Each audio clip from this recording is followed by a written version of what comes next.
Olá pessoal, tudo bom? A nossa aula de hoje é sobre ligação gênica, que também é chamada de linkage. Então vamos lá. O que é linkage? É quando os genes estão ligados no mesmo cromossomo. Então, vocês estudaram a segregação independente, que é a segunda lei de Mendel, onde os genes estão separados, por isso segregação independente. Cada gene está num cromossomo diferente. No caso do linkage, os genes estão ligados, no mesmo cromossomo. Essa é a diferença. Então agora eu vou explicar para vocês as características do linkage. Para você identificar, porque se ele é segregação independente ou se os genes estão ligados no mesmo cromossomo, vocês têm que fazer um retrocruzamento, que é a mesma coisa que cruzamento teste. O que é isso? É cruzar com um recessivo, certo? Então, sempre que aparecer essa palavra, fazer um retrocruzamento ou fazer um cruzamento teste, vocês têm que cruzar com um recessivo. Então, vamos lá.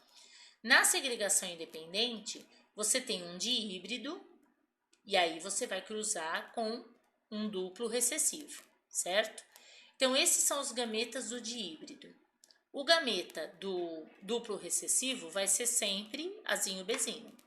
Fazendo o cruzamento, esses são os descendentes e 25% de cada um, certo? Já nos genes ligados, você vai tirar os gametas, só que aqui você tem azão, bezão, azinho, bezinho, 2 gametas, certo? E vai cruzar com o duplo recessivo, que é azinho, bezinho. Fazendo o cruzamento, você tem 2 possibilidades, então 50% de cada, tá? Aqui já começa uma diferença, certo? Então vamos lá. Eu vou explicar para vocês como que esses gametas são formados. Quando os genes estão independentes no indivíduo, então aqui é a célula de um dihíbrido, certo? Onde os genes estão separados. Então, vai acontecer a meiose.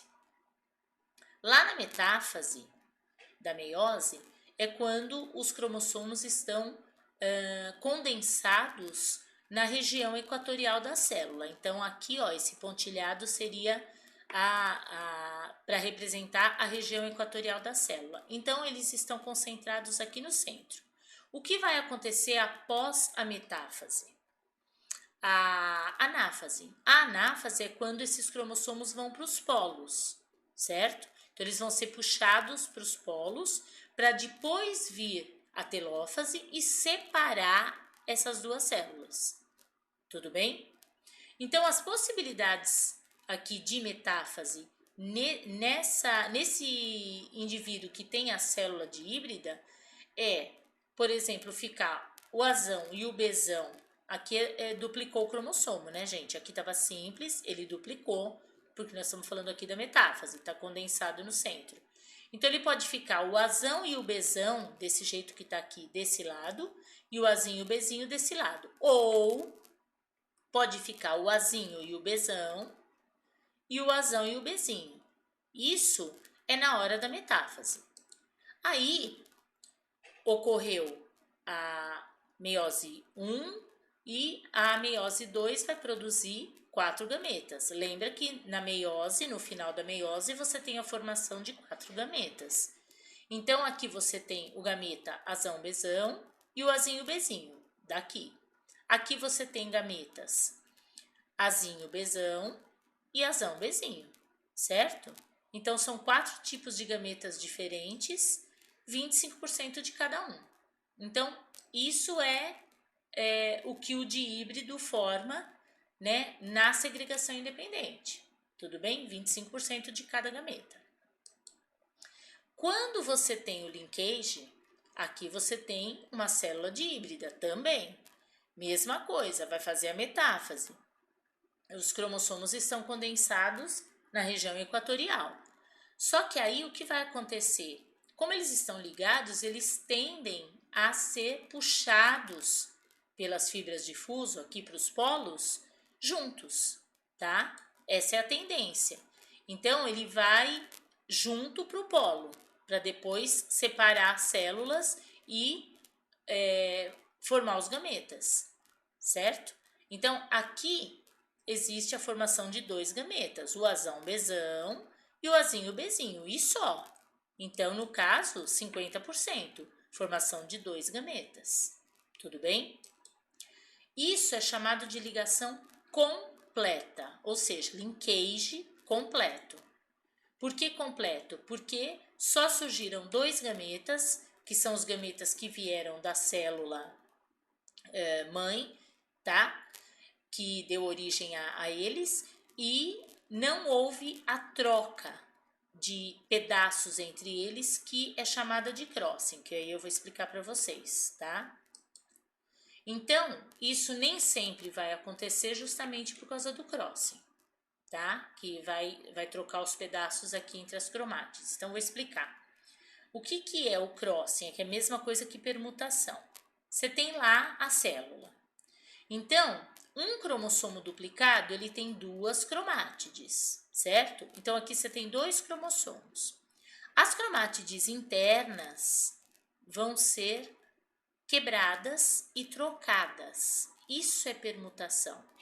Ah, mas quando vai acontecer isso? Isso acontece ao acaso, tá? Que depende muito da distância entre os genes. Depois eu vou comentar com vocês.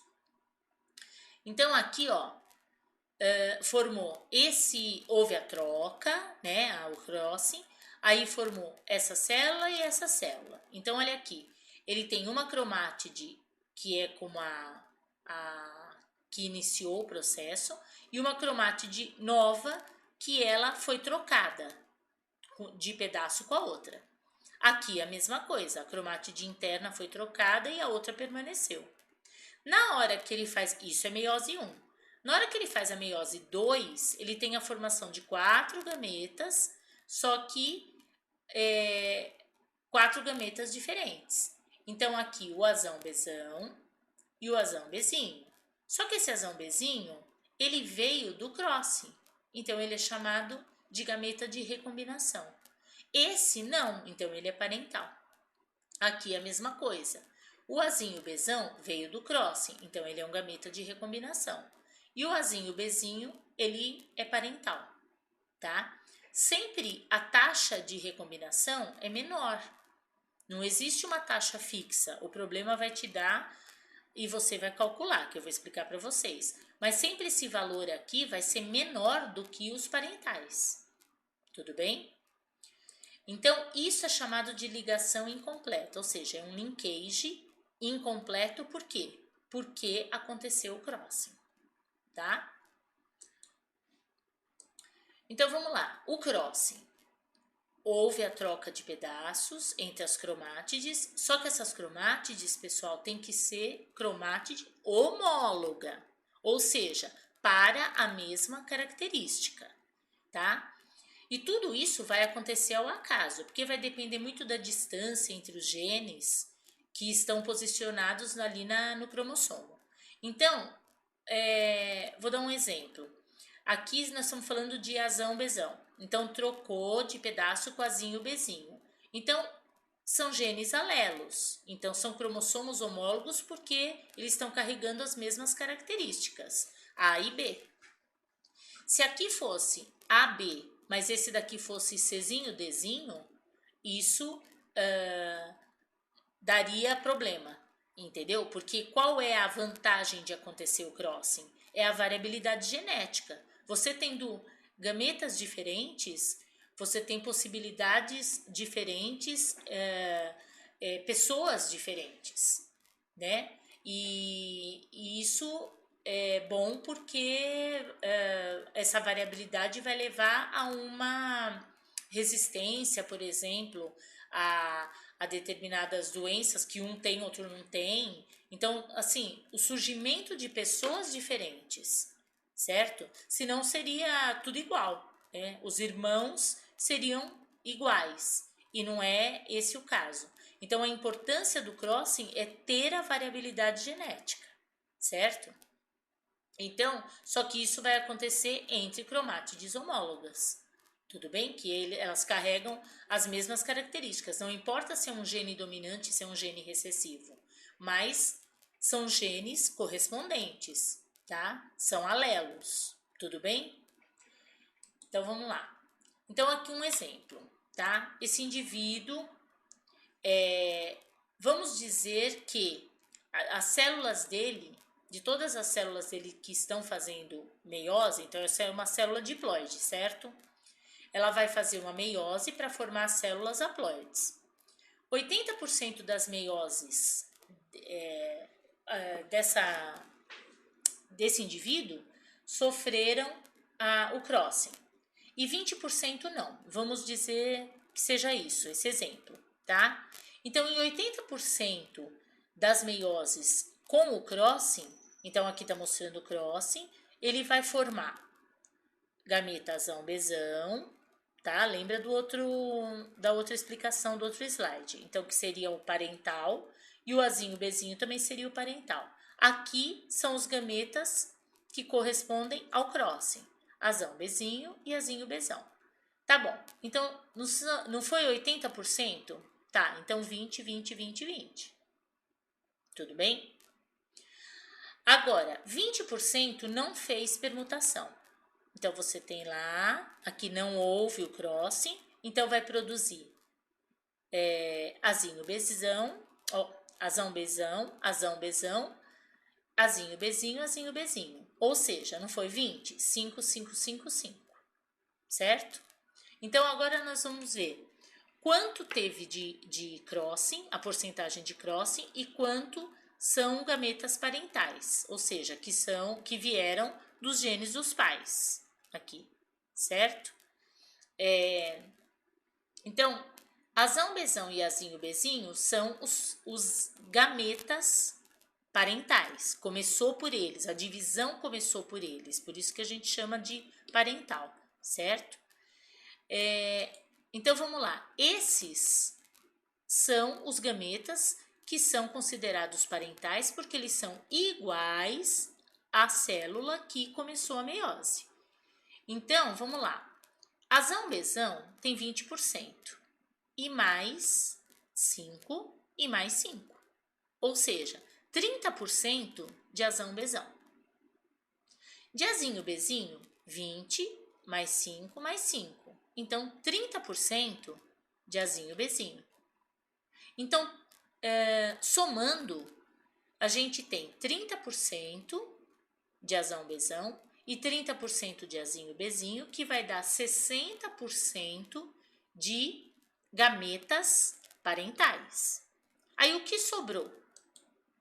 Eles vão se formar sempre, tá? Esses gametas parentais, eles vão se formar sempre. Por quê? Seja uma ligação completa ou uma ligação incompleta, vai formar a gameta parental. Aqui é um caso de ligação incompleta porque teve crossing. Agora, a taxa de permutação é de 40%. Por quê? Porque foi a soma de 20 e 20. Então, esses gametas de recombinação, eles só vão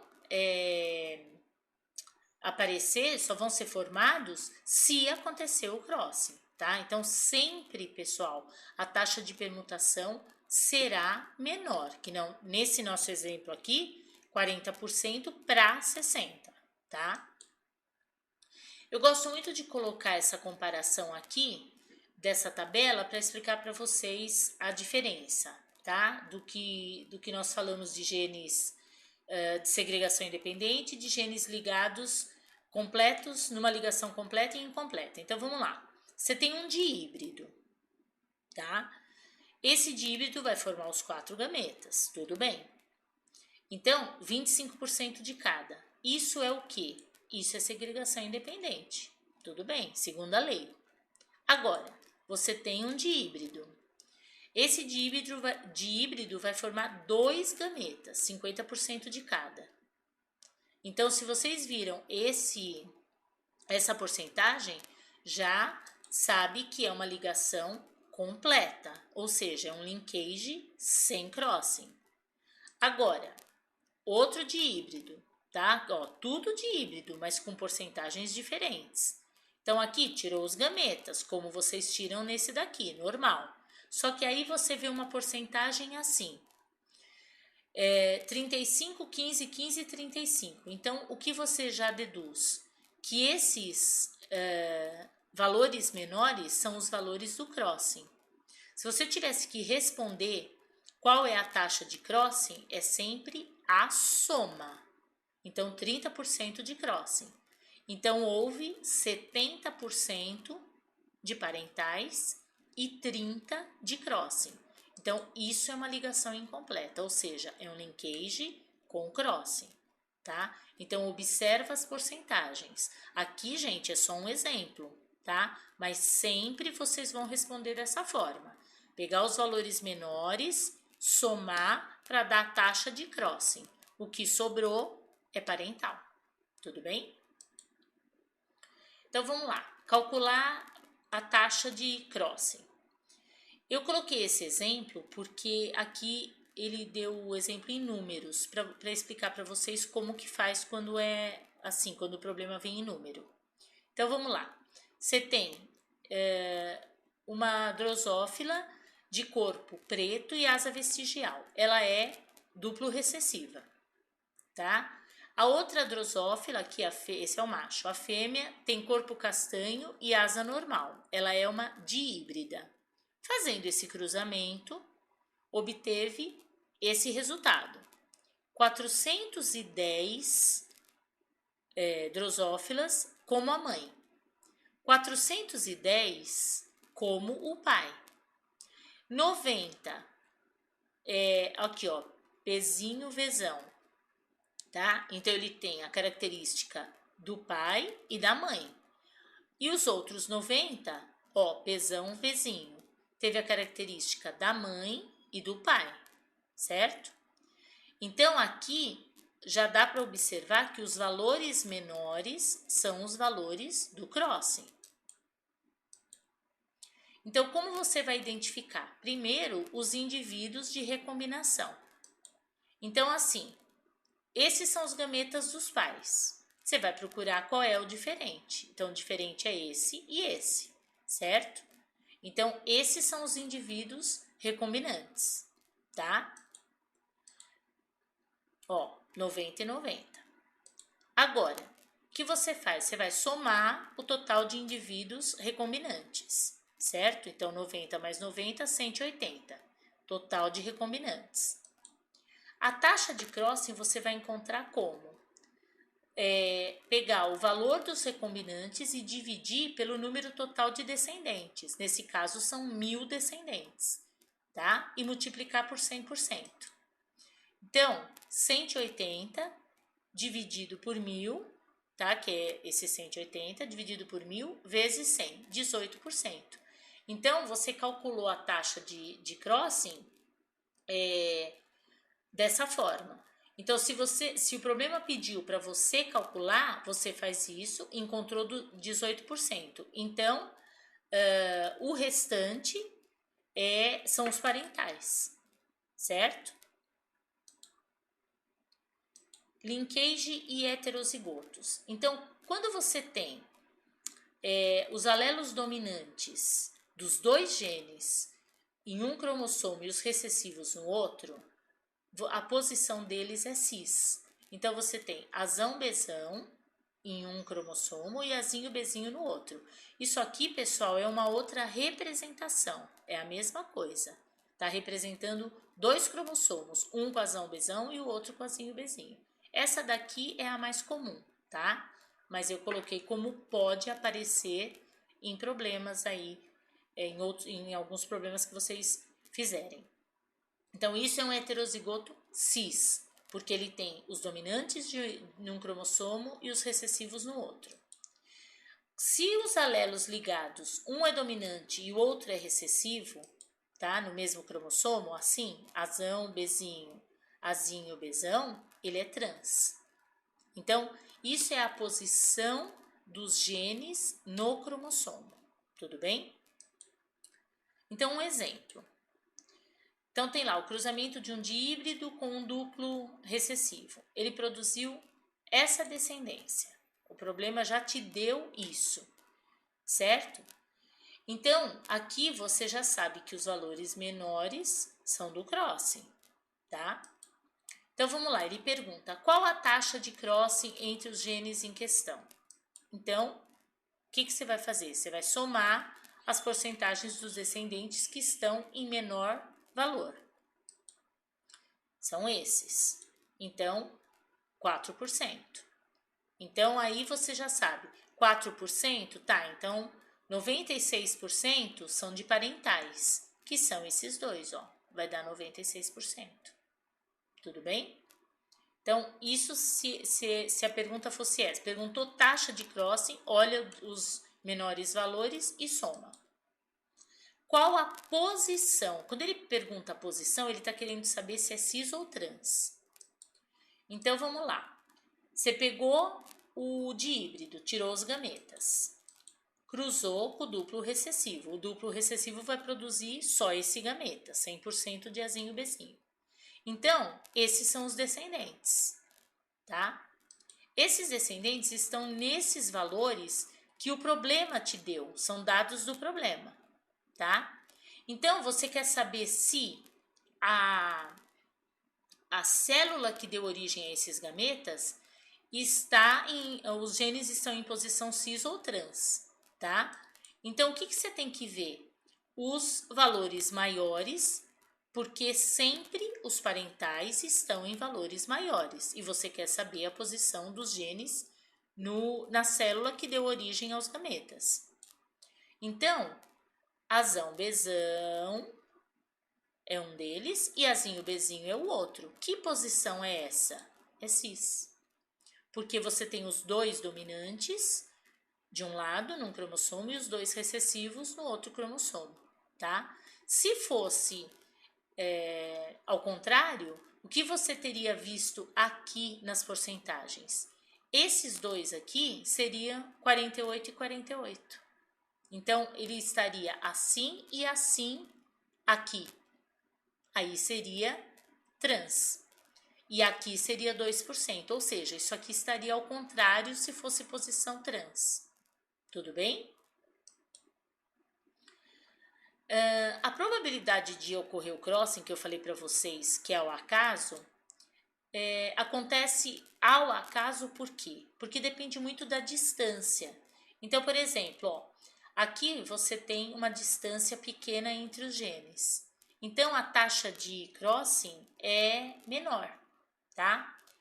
Agora, quando você tem uma distância maior entre os genes, a taxa de permutação é maior. Então, aqui a taxa é pequena, porque a distância é pequena, e aqui a taxa é maior de permutação, a chance é maior, porque a distância também é maior.